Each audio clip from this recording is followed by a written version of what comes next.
இன்றைக்கி பசங்களுக்கு என்ன லஞ்ச் பேக் பண்ண பார்த்துடலாங்களா? ஸ்நாக்ஸ் பாக்ஸுக்கு ட்ரை ஃப்ரூட்ஸ் தான் பேக் பண்ணாங்க.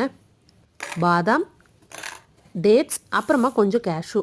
லஞ்சுக்கு 1 பாட் ரசம் ரெசிபி. இதுக்கு 3/4 டம்ளர் அரிசி, 1/4 டம்ளர் துவரம்பருப்பு, தேவையான அளவு புளி ஊற வச்சுருங்க. இப்போ குக்கரில் கொஞ்சமாக எண்ணெய் விட்டுட்டு கடுகு, ஜீரகம், 2 மிளகு, சின்ன வெங்காயம், காஞ்ச மிளகாய், தட்டிய பூண்டு, தக்காளி இது எல்லாம் போட்டு நல்லா வதக்குங்க. காரத்துக்கு கொஞ்சமாக தனி மிளகாய் தூள் இல்லை குழம்பு மிளகாய் தூள், மஞ்சத்தூள் சேர்த்துக்கிட்டேன். எல்லாம் கலந்து விட்டுட்டு அரிசிக்கு ஏற்ற மாதிரி தண்ணி ஊற்றிட்டு நம்ம ஊற வச்சுருக்கிற அரிசியை சேர்த்துட்டு ரசம் பவுடர் 1 ஸ்பூன் ஆட் பண்ணி கொஞ்சமாக நெய் ஆட் பண்ணிவிட்டு தேவையான அளவு உப்பு போட்டு குக்கர் மூடி போட்டு இல்லை 4 விசில் விட்டு எடுத்திங்கன்னா குழைய ரசம் சாதம் ரெடி ஆயிரும். ட்ரை பண்ணி பாருங்கள். சேனல் பிடிச்சிருந்தா சப்ஸ்கிரைப் பண்ணிக்கிறங்க. உங்கள் வீட்டில் உங்கள் குட்டீஸ்க்கு என்ன லஞ்ச் பேக் பண்ணிங்க சொல்ல மறந்துடாதீங்க. தேங்க்ஸ் ஃபார் வாட்சிங்.